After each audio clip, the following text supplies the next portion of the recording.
Très bien, alors on va commencer, Inch'Allah. J'espère que tout le monde m'entend.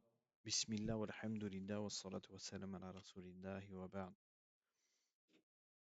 C'est toujours l'explication des questions du cher Arafat ibn Hassan al-Muhammadi, hafidhahullah. Et on a terminé la semaine dernière, ou plutôt la semaine avant la semaine dernière, on a terminé les questions concernant la croyance. Comme vous vous souvenez, c'est un recueil de questions pour les jeunes enfants. Et il y a plusieurs sujets. Il y a le sujet de la croyance, le Coran, la purification, etc. Et nous, on a fait la série de questions concernant la croyance, qu'on a terminé, walillahi alhamd. C'était une série de 10 questions. Et à chaque fois, ce sera une série de 10 questions. Et donc, parmi les 10 questions, on a vu quel est le droit d'Allah sur ses serviteurs, qu'est-ce qu'une adoration, quels sont les 5 piliers de l'islam, etc. Ça, c'était la première série de questions sur la croyance. Et aujourd'hui, Inch'Allah, on va avancer sur le deuxième sujet après la croyance, c'est-à-dire le Coran. Al-Qur'an al-Karim, le noble Coran. Et la série de 10 questions, cette fois-ci, il n'y en a pas une seule, mais il y a 10 séries. 10 séries de 10 questions. Bon, on va pas faire les 10, on va faire une série dans le Coran, et ensuite, on va continuer avec la purification, l'aumône, etc. Et on reviendra sur le Coran plus tard. Peut-être si on a terminé avant Ramadan, ou sinon à Ramadan, Inch'Allah, peut-être que on reprendra avec le Coran. On a le temps avant Ramadan, Inch'Allah. Donc, les séries de questions dans le Coran. Avant de faire les séries de questions-réponses, Inch'Allah, on va voir un petit peu qu'est-ce que vous connaissez du Coran. Qu'est-ce que c'est que le Coran pour vous, d'après ce que vous connaissez. Vous pouvez lever la main si vous voulez répondre à la question, hein. Qu'est-ce que c'est que le Coran?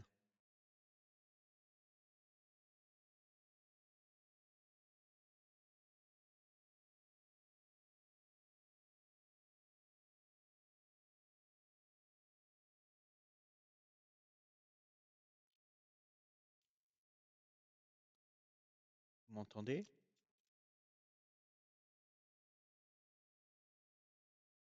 D'accord. Barakallahu fikum. Celui qui a une réponse, il peut lever la main, Inch'Allah.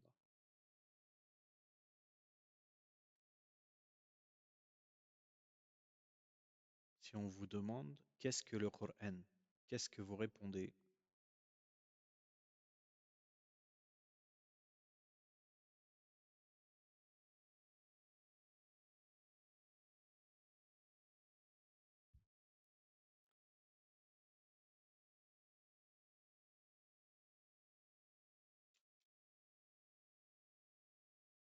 Si on vous dit par exemple, est-ce que le Coran, c'est la parole du prophète, alayhi salatu wassalam, qu'est-ce que vous répondez?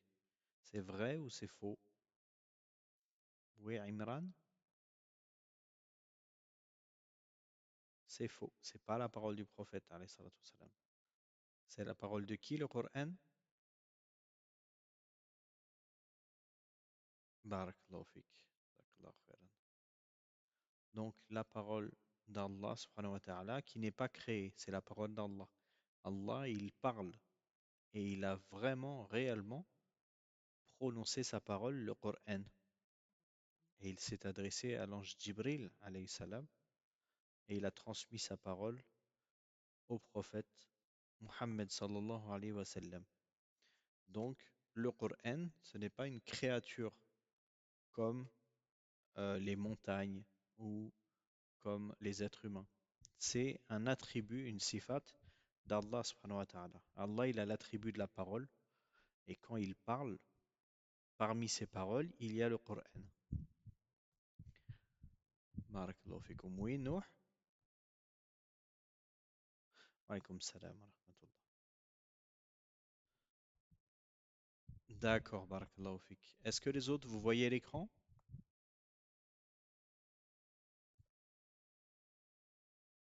Très bien. Je vais essayer de voir si on peut. D'accord. Je vais essayer de le relancer, peut-être ça va mieux marcher. Ça marche là? Ok, alhamdulillah. Barakallahu fikum. Donc, Inch'Allah, problème résolu. N'hésitez pas à me dire hein, s'il y a un souci. Prenez la parole et dites-moi. Barakallahu fikum. Très bien. Donc on est toujours dans les questions. Qu'est-ce que le Coran? Qu'est-ce que vous connaissez sur le Coran? Comme c'est une nouvelle série de cours, c'est une nouvelle série de questions. On a fini avec la croyance. Maintenant, c'est le Coran. Donc le sujet du Coran, c'est important. Qu'est-ce que vous connaissez sur le Coran? On vient de dire, le Coran, c'est pas une créature. Le Coran, c'est la parole d'Allah. Allah, il parle réellement. En arabe, on dit biharf wa sawt. Yatakallam, subhanahu wa ta'ala, biharf wa sawt. Allah, il parle avec des huruf, avec des mots, wa sawt, et un son. C'est compris? Qu'est-ce que vous connaissez d'autre sur le Coran?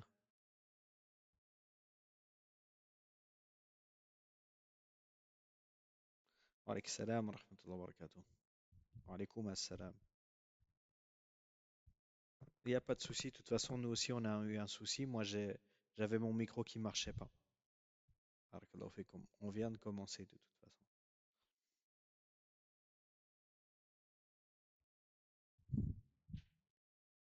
Donc, avant de rentrer dans la première question, j'aurais aimé savoir ce que vous connaissez sur le Coran. Ce qu'on a dit pour l'instant, c'est que c'était la parole d'Allah. Très bien. Donc, c'est pas la parole de quelqu'un d'autre. C'est pas la parole d'un humain. C'est Allah qui nous parle à nous, le Coran. Qu'est-ce que vous connaissez d'autre? Qu'est-ce que vous connaissez d'autre? Le Coran, c'est en anglais, c'est en russe, c'est en chinois. Levez la main si vous avez des réponses. Oui. Alors, j'ai pas le nom qui s'affiche, donc j'imagine ça doit être Abdou Anes, si j'ai bien prononcé.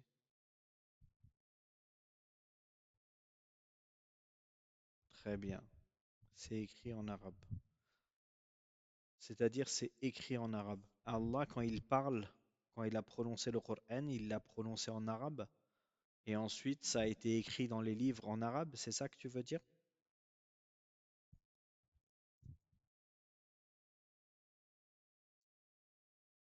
Très bien.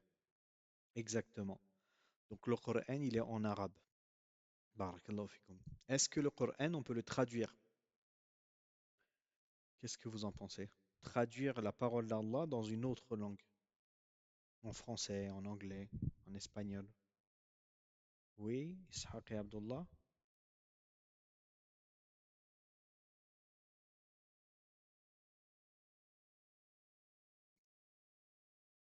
Barakallahu fik. Donc, finalement, si ça sera plus le Coran et que ça sera approximatif, on peut dire que on peut pas le traduire, le Coran. Ça serait plus simple d'expliquer comme ça. On dit que le Coran, on peut pas le traduire dans une autre langue. Mais on peut traduire le sens approximatif, comme tu as dit. Barakallahu fik. C'est un petit peu comme si on donnait le sens, c'est le principe du tafsir, l'exégèse, l'explication du Coran. Le Coran, il existe en arabe, c'est la parole d'Allah, et en français, c'est comme si on expliquait la parole d'Allah. Donc, c'est un petit peu comme un tafsir. Barakallahu fikum. Qu'est-ce que vous connaissez d'autre sur le Coran? N'importe qui peut le toucher, le mushaf où il y a écrit le Coran dedans?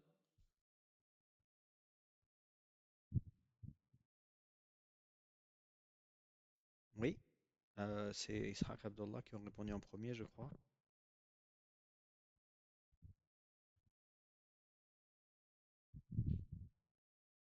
D'accord. Bah,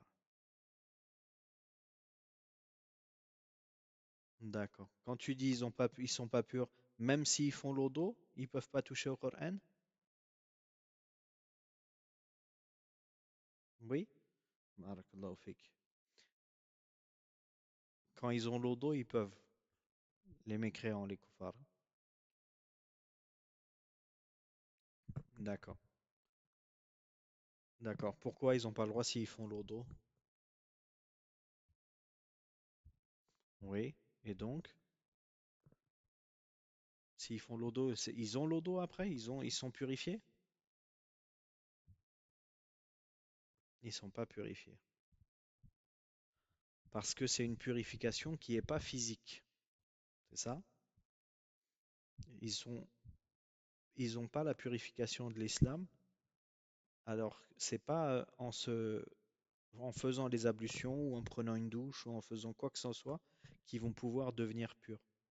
La purification qu'il leur faut, c'est d'être musulmans.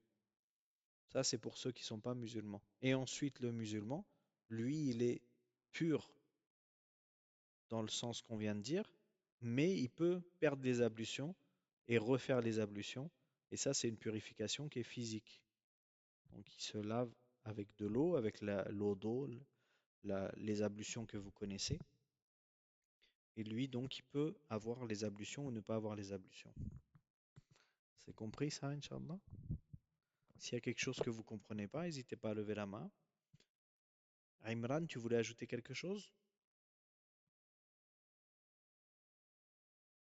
Barakallahu fik. Très bien, donc qu'est-ce qu'on a dit pour l'instant? On a dit que le Coran, c'était la parole d'Allah et que c'était pas une créature, c'est la parole d'Allah, puisque Allah, il parle. On a dit également que le Coran, il était en arabe et qu'il n'existe pas dans une autre langue. Mais on peut en français avoir le sens de tel verset ou de tel verset, le sens de telle sourate. Très bien. On a dit également que le Coran, ceux qui peuvent le toucher, c'était ceux qui sont purifiés. Donc ça veut dire que les mécréants, ils ne peuvent pas toucher le Coran et que les musulmans, ils peuvent toucher le Coran quand ils ont les deux purifications. La purification d'être musulman et la purification de ne pas avoir perdu les ablutions. Donc ils font les ablutions pour pouvoir toucher le Coran. Oui, Nouh? Hmm. Oui, c'est normal parce que tout ce que je dis, c'est pas écrit. Oui, je vais mettre sur cette page-là, peut-être ça va être plus simple, Inch'Allah. En fait, l'affichage ici pour l'instant, c'est juste l'affichage de en attendant de faire les questions. Tout ce que je dis là, c'est pas écrit dedans. C'est juste pour, avant de commencer les 10 questions, qu'on puisse savoir qu'est-ce qu'on connaît du Coran. Barakallahu fik, Nour. Donc, la purification, que c'est la parole d'Allah. Très bien. Qu'est-ce que vous connaissez d'autre sur le Coran? Combien il y a de sourates? Est-ce qu'il y a un Coran euh, pour les Marocains et un Coran pour les Saoudiens et un Coran pour les Égyptiens? Oui, Ishaq et Abdullah?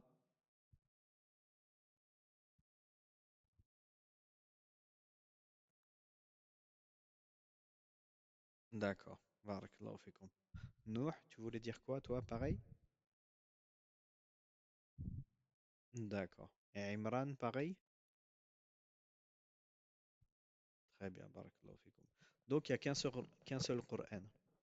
Ça veut dire que s'il y a quelqu'un qui dit qu'il y a une sourate en plus dans tel pays ou dans tel pays, c'est faux. On l'écoute pas. Euh, autre question. Est-ce qu'il n'y a qu'une seule façon de réciter le Coran? Ou est-ce qu'il y a plusieurs versions pour le réciter? Maintenant qu'on sait que c'est un seul Coran. Mais peut-être il y a différentes façons de le réciter. Peut-être ça a été rapporté que le Coran, il existe en... Oui? La question que je suis en train de poser là? D'accord. Ce que je dis, c'est que le Coran, tout le monde a dit qu'il n'y a qu'un seul Coran. Donc il n'y a pas le Coran de l'Afrique, le Coran de l'Europe, un seul Coran. Ma question, c'est est-ce que maintenant qu'on sait qu'il n'y a qu'un seul Coran, que les versets, il n'y a qu'une seule façon de les réciter? Ou est-ce qu'il y a plus... Oui? Non, une seule langue, l'arabe, mais plusieurs façons de réciter. Par exemple, est-ce que c'est obligatoire pour la prière de réciter Maliki Yawmiddin ou est-ce que ça existe Maliki Yawmiddin? Tu sais ça, toi? Oui, de rien. Alors, Ishaq et Abdullah, et après Imran, s'il y a quelque chose à ajouter.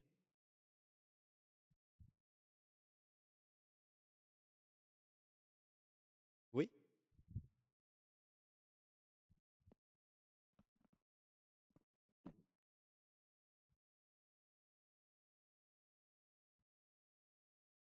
très bien.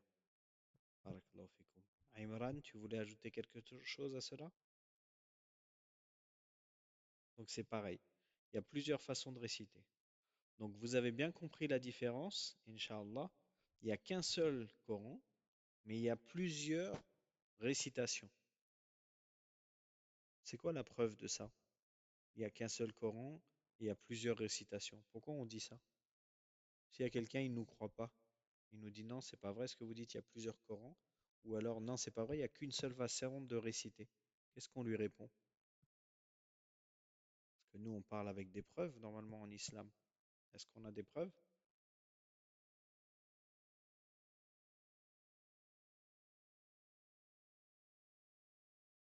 D'où vient le Coran? Ça, c'est une autre question. Peut-être ça va nous donner la réponse, Inch'Allah. Comment le Coran il est arrivé jusqu'à nous? Au fait, sallallahu alayhi wa sallam, il a eu la révélation du Coran. Ensuite, il l'a récité. Et nous, on l'a eu comment?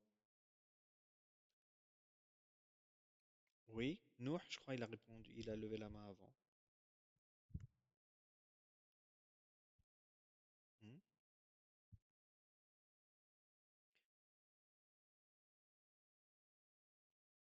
Barakallahu fik. Alors, toi, tu nous dis, le Coran, il est descendu du ciel la nuit du destin. Mhm.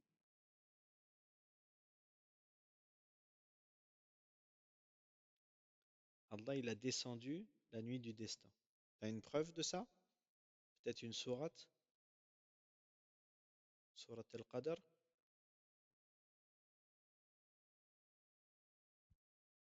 Al-Kahf? Tu connais le verset qui dit Inna anzalnahu fi laylatil qadr. Tu connais ça? Tu sais ce que ça veut dire? Inna anzalnahu, ça veut dire nous l'avons fait descendre. Anzalnahu, et nous l'avons fait descendre, c'est quoi? C'est le Coran. Anzalnahu fi laylatil qadr, à la nuit du destin ou la nuit de la valeur. Donc, ça correspond à ce que tu as dit.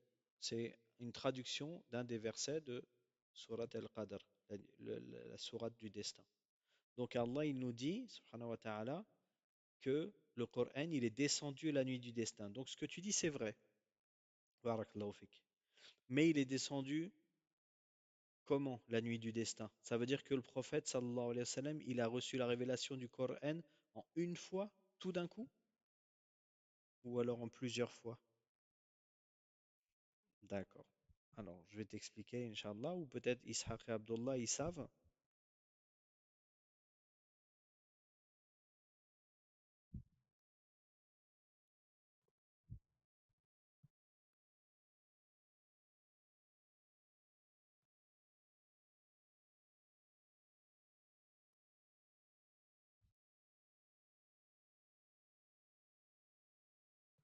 Oui,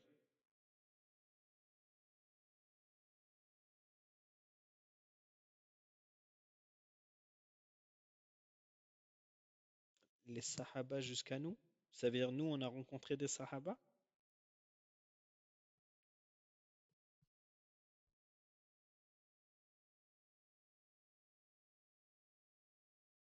Mhm.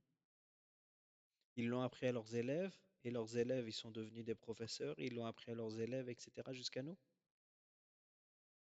Très bien. Barakallahu fik. C'est ça. Donc, concernant, on reste sur la question de Laylatul Qadr, Inch'Allah, pour vous expliquer. Quand Allah subhanahu wa ta'ala il dit Inna anzalnahu fi laylatil qadr, Allah il a révélé, il a fait descendre le Coran fi laylatil qadr, la nuit du destin. Déjà, quand on voit que Allah subhanahu wa ta'ala il a fait descendre le Coran, d'accord, on voit bien que ça vient d'Allah et que Allah il est au-dessus.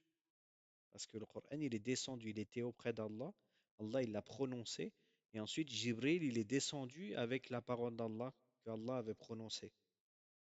D'accord? Donc Allah il est au-dessus de nous. Il est établi sur son trône. Ça déjà c'est une preuve de ça. Ensuite, le Coran il est descendu entièrement, en entier, le Coran tout entier, pendant la nuit du destin, d'accord? Au premier ciel. Il est descendu au premier ciel. Et ensuite, il a été révélé au prophète, alayhi salatu wassalam, pendant toute la révélation. La révélation du prophète, alayhi salatu wassalam, elle a duré de ses 40 ans jusqu'à ses 63 ans. Le prophète, alayhi salatu wassalam, il était prophète à 40 ans et il est mort à 63. Donc ça fait combien? Ça fait 23 ans, de 40 à 63. De 40 à 53, c'était à la Mecque, et de 53 à 63, c'était à Médine. Et le prophète sallallahu alayhi wa sallam, il est mort à 63 ans. Donc pendant 23 ans, il a reçu la révélation du Coran. Si vous avez étudié un petit peu la biographie du prophète, alayhi salatu wa sallam, il a reçu la révélation dans la grotte où Jibril il lui a rapporté la révélation de Surat al-Alaq, ou le début de Surat al-Alaq. Iqra. Et donc ça, c'était le début de la révélation du Coran. Et ensuite, pendant 23 années, jusqu'à la fin de la révélation du Coran. Donc Allah, il a fait descendre le Coran entièrement, fi Laylat al-Qadr, la nuit du destin. Il l'a fait descendre. Et ensuite, il y a eu la révélation, petit à petit, pendant 23 ans, jusqu'à la mort du prophète, alayhi salatu wassalam. C'est compris, Inch'Allah? Donc ça, c'était pour la, la, la descente du Coran et la sourate al-Qadr. Ensuite, pour la révélation, comment nous, on a reçu le Coran, l'imam Malik, il a dit, vous connaissez l'imam Malik, on a déjà parlé de lui, c'est un savant ancien. Il est mort en 179. Il est mort avant l'imam al-Bukhari. L'imam Malik, c'était l'élève d'un compagnon. Il avait plusieurs shirs, l'imam Malik, et parmi ces shirs, il y avait le tabi'i, Nafi', et aussi l'imam az-Zuhri, et d'autres. Et Nafi', c'était un élève de Ibn Omar. Donc vous voyez, on a le prophète, alayhi salatu wassalam, Ibn Omar, qui était un compagnon, Nafi', qui était l'élève d'un compagnon, donc un tabi'i, et ensuite l'imam Malik. Donc il était proche des compagnons. L'imam Malik, il a dit, rahimahullah, que le Coran, il a été écrit d'après la récitation du prophète, alayhi salatu wassalam. Donc nous, ce qu'on a dans le Mus'haf, qu'on a à la maison, avec lequel on apprend, on révise, etc., c'est la version que le prophète sallallahu alayhi wa sallam a récitée. Donc ceux qui font le Coran en hafs, c'est la parole du prophète, alayhi salatu wa sallam, qui a récité le Coran qui est la parole d'Allah. Et ceux qui ont le Coran en warsh, c'est pareil. Le prophète, alayhi salatu wa sallam, il a récité également la parole d'Allah avec la version warsh. Les différentes versions, c'est parce que le prophète, sallallahu alayhi wa sallam, il a récité le Coran de différentes manières. Mais c'est toujours le Coran. Par exemple, on a dit Maliki Yawmiddin en Hafs. Pour ceux qui récitent la Fatiha comme ça, c'est que vous récitez en Hafs en général. Et Maliki Yawmiddin, sans la prolongation, c'est ceux qui récitent en Warsh en général. Et il y a d'autres lectures, Qalun, Hamza, etc. Mais en général, ce qui est connu, c'est Hafs et Warsh. Et si vous voulez plus d'informations, vous demandez à votre professeur de Coran qui vous explique c'est quoi Hafs et c'est quoi Warsh. D'accord? Donc le Coran, il est un seul et il y a plusieurs façons de réciter certains versets. Certains versets, ils sont récités de la même manière dans toutes les versions où le prophète sallallahu alayhi wa sallam nous l'a révélé. Et d'autres versets, il y a des différences. Des fois, c'est des différences comme on a vu, c'est-à-dire il y a une lettre en plus ou il y a un shekel, une voyelle en plus, et des fois c'est le mot qui est carrément différent. Mais tout ce que nous on récite, ça vient de comment le prophète alayhi salatu wassalam, il a récité. D'accord? Toutes les versions que nous on récite, Hafs, Warsh et les autres, le prophète alayhi salatu wassalam, c'est lui qui nous l'a appris. Il l'a appris aux compagnons, qui l'ont récité à leurs élèves, qui l'ont récité à leurs élèves jusqu'à nous. Et le Coran, c'est comme ça qu'il s'apprend. Il s'apprend avec le professeur et l'élève. Il récite et il corrige. Le professeur, il dit le verset, l'élève, il répète le verset, le professeur, il corrige le verset, et ensuite il lui dit, c'est bien, tu as bien compris. D'accord?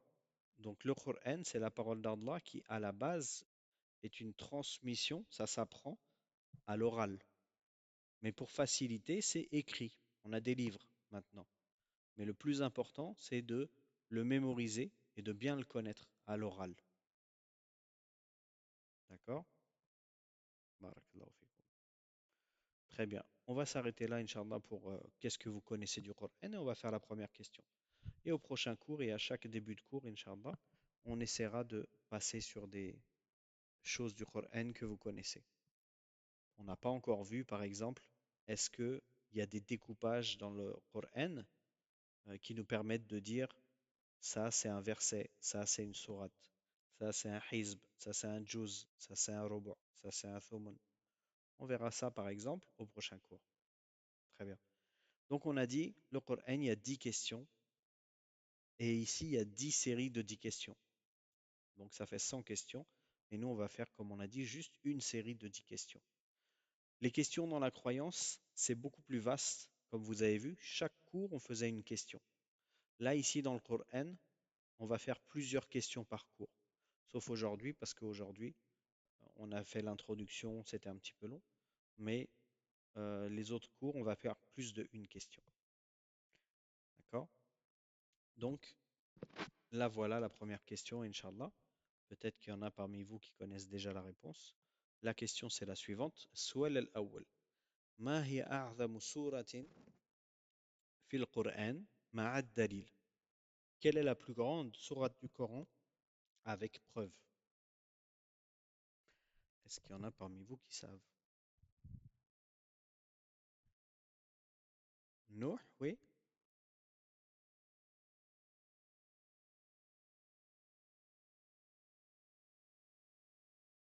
Mm, d'accord. Alors là, ici, quand je dis, peut-être ceux qui parlent arabe, ils ont compris. Ma hiya a'zamu sura. Quelle est la plus grande sourate? Dans le sens a'zam, la plus immense, pas la plus longue. Donc là, la question c'est, quelle est la plus immense sourate dans le Coran? Mais la plus longue, tu as raison, c'est sourate al-Baqarah. Mais là, ici, c'est pas ça qui est demandé, c'est pas sourate al-Baqarah. C'est la plus grande sourate dans la valeur, pas dans la taille. Barakallahu fik. Peut-être quelqu'un a la réponse. Ishaq et Abdullah, avec ou sans la preuve, hein, mais au moins un essai de réponse. El-Fatiha, barakallahu fik. Et tu as la preuve? Non. Jazakallahu khairan. C'est bien ça, c'est bien surat al-Fatiha. Donc la réponse en arabe, أعظم سورة في القرآن هي سورة الفاتحة. هي سورة الفاتحة. قال صلى الله عليه وسلم لأحد الصحابة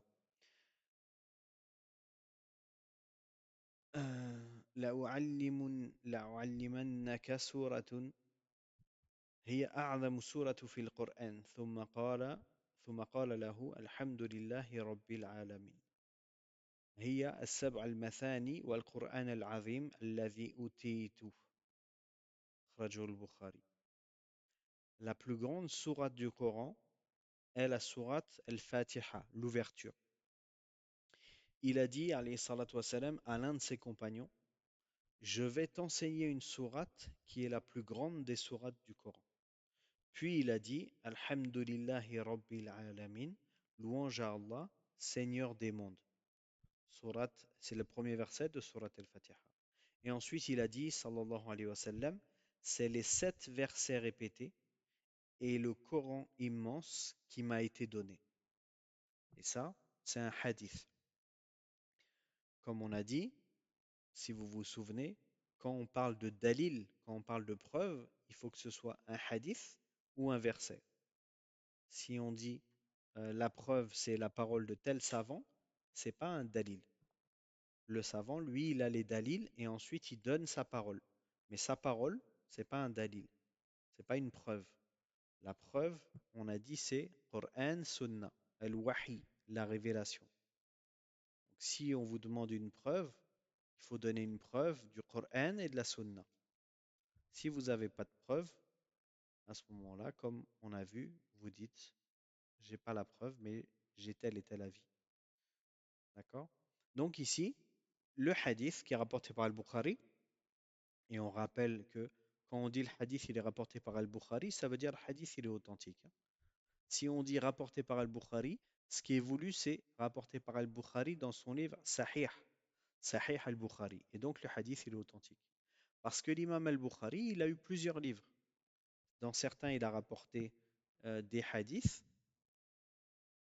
Et c'est pas parce que l'imam Al-Bukhari, il a rapporté un hadith que tous les hadiths qu'a rapporté le Bukhari, ils sont authentiques. C'est les hadiths qui sont rapportés dans son livre Sahih al-Bukhari qui sont authentiques. Et dans les autres livres, ça peut être authentique ou ça peut ne pas être authentique. Mais quand on dit le hadith il est rapporté par al-Bukhari, ça veut dire le hadith il est rapporté par al-Bukhari dans son livre Sahih al-Bukhari. C'est compris, Inch'Allah? Si vous n'avez pas compris, vous levez la main, je vous expliquer, Inch'Allah. Donc quand on dit le hadith il est rapporté par al-Bukhari, ça veut dire qu'il est authentique. Et le hadith, c'est quoi? C'est celui qu'on a cité, où le prophète, alayhi salatu wassalam, il a dit à un compagnon, je vais t'enseigner une sourate qui est la plus grande des sourates du Coran. Et ensuite, c'est une histoire un petit peu plus longue, mais là, le hadith, il est résumé. Il a récité Alhamdulillahi Rabbil Alamin. Et ensuite, il a donné des noms au Coran, à Surat al-Fatiha, pardon. Et il a dit, c'est les 7 versets répétés. As-sab'u al-mathani. Donc, c'est un des noms de Surat al-Fatiha, les 7 répétés.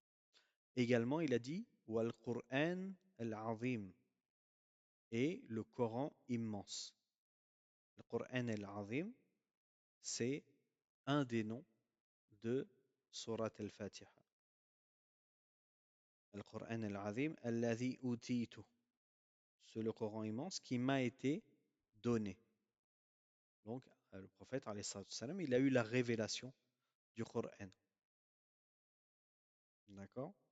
Donc, si on vous demande c'est quoi la plus grande sourate en valeur dans le Coran, c'est Surat al-Fatiha. Surat al-Fatiha, c'est celle qui a le plus de valeur. Et Allah, il a fait autre chose avec Surat al-Fatiha. Il nous a facilité le fait de la mémoriser et le fait de ne pas se fatiguer de la réciter. Imaginez-vous s'il y avait autre chose que Allah, il nous demandait de réciter plein de fois, tous les jours. Peut-être certains, ils se seraient fatigués. Mais Allah, il a fait que nous, on peut réciter Surat al-Fatiha plein de fois dans la journée. À chaque fois qu'on fait la prière, on la récite plusieurs fois. C'est vrai? Donc, quand on récite Surat al-Fatiha, on ne se fatigue pas. Donc, c'est Allah qui nous a facilité ça. Et donc, Surat al-Fatiha, c'est la première sourate du Coran et ça commence par Alhamdulillahi Rabbil Alamin. Louange à Allah, Seigneur de l'univers ou Seigneur des mondes. Parce que Al-Alamin en arabe c'est un pluriel. Donc si on dit Seigneur de l'univers ou Seigneur du monde, c'est pareil, mais comme c'est un pluriel, peut-être Seigneur des mondes, c'est plus juste. Très bien. Et donc ici, le prophète, alayhi salatu wassalam, dans ce hadith, il n'a pas récité Surat al-Fatiha en entier. Il a récité une partie. D'accord? Mais ce qui est voulu, c'est Surat al-Fatiha en entier. Donc c'est la plus grande sourate, mais pas dans la taille, dans la valeur. Et dans Surat al-Fatiha, parmi les signes que c'est la sourate qui a le plus de valeur, c'est que on retrouve tous les types de monothéisme et on retrouve toutes les catégories que l'on retrouve dans le Coran, à savoir les jugements, les choses qui sont liées au tawahid et les histoires. Dans Surat al-Fatiha, on voit les trois types de monothéisme. Le monothéisme dans l'adoration, le monothéisme dans la seigneurie et le monothéisme dans les noms et les attributs d'Allah subhanahu wa ta'ala. Et il y a beaucoup de choses à dire dans Surat Fatiha. Si un jour on a le temps, Inch'Allah, à la fin de ce programme de questions-réponses, peut-être qu'on fera l'explication du commentaire de Surat al-Fatiha de manière résumée. Barakallahu fikum. Donc voilà, on va s'arrêter aujourd'hui là-dessus. Donc la première question, quelle est la sourate la plus grande, dans le sens la plus immense, celle qui a le plus de valeur, avec la preuve?